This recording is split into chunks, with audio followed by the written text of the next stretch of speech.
Hello bachchon, let's see the question here. Question says that two cylinder jars have their diameters in the ratio 3:1 but height 1:3. Then the ratio of their volume is. We will start the solution here. और सबसे पहले इस case में हम start करते हैं की concept के साथ.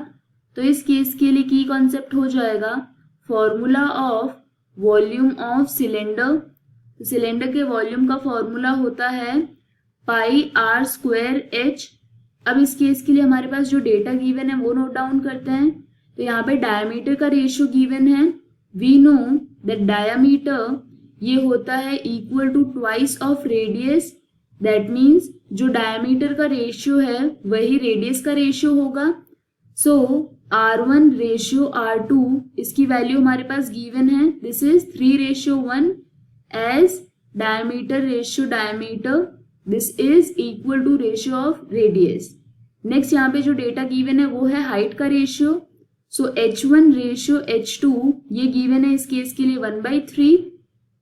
अब हम क्या करते हैं, इनके वॉल्यूम का रेशियो फाइंड आउट करते हैं. सो V1 रेशियो V2 ये हो जाएगा pi R1 square multiplied by H1 divided by pi R2 square multiplied by H2. Pi से पाई कैंसिल आउट हो जाएगा.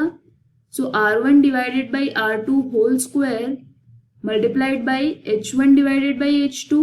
तो ये हो जाएगा equal to R1 by R2 ये है 3/1 whole square multiplied by H1 by H2 ये है 1/3. So this will be equal to 9/3 and यहाँ पे जो वॉल्यूम का रेशियो है वो आ जाएगा 3:1. सो फॉर दिस केस अगर यदि डायमीटर का रेशियो और हाइट का रेशियो गिवन है तो वॉल्यूम का रेशियो इस केस के लिए हो जाएगा 3:1 which is C in this case. This is the final answer. I hope you understood the explanation. All the best.